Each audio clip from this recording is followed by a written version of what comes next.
Malaria is an infectious disease commonly transmitted by a bite from an infected Anopheles mosquito. For decades, Tigrai's health system had focused primarily on the prevention of the disease, by providing mosquito nets and insect repellents to at-risk communities. However now, says Dr. Haile Gabremeskel, head of the Infectious Diseases Unit at Eider Comprehensive Specialized Hospital, the infectious disease is now spreading at a rapid rate. The disease transmission or pattern in our setup is more of unstable transmission. It is year-round, but there are seasons during which there is a peak of malaria cases, usually from September to December and around April and May, following the rainy seasons in the summer and also rainy seasons during March.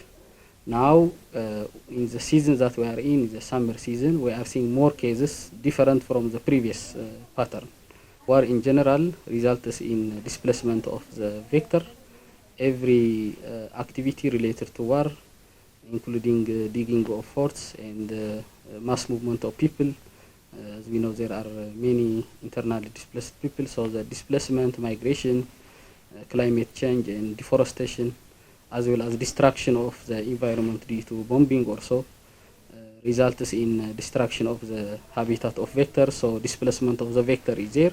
Dr. Haile also discussed the impacts of the high number of displaced persons from areas where malaria was highly prevalent, saying this would increase the risk for host communities where malaria was uncommon.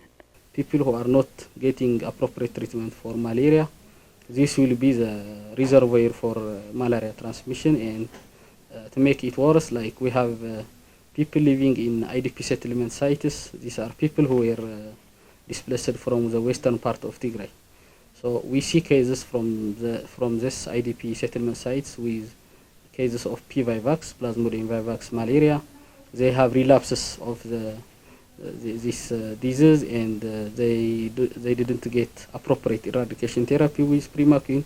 So these are the reservoir, and they will result in transmission of the disease in the community. So even if we don't see malaria commonly in Mekelle, the mass displacement have resulted in possible transmission of malaria, because the fact that there is mosquito does not mean there will be malaria. There should be also a source or a potential reservoir, and currently the failed vector control strategies and the presence of potential sources and lack of treatment has resulted in increased incidence of malaria. Leishmaniasis, another infectious disease spread through insects, has started to spread at a rapid pace in areas previously uncommon, while the lack of anti-leishmaniasis medication is forcing many to go on without them.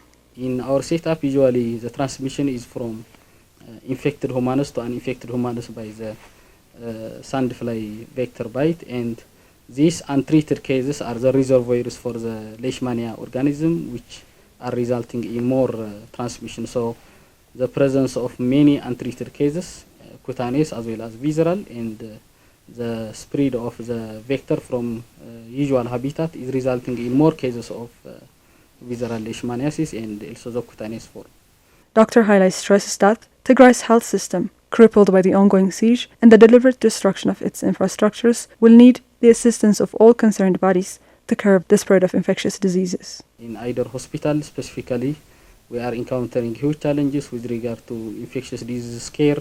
We have lack of antibiotics, basic supplies, and we are being challenged by epidemic-prone diseases, zoonotic diseases, and as I have said, malaria and DVL.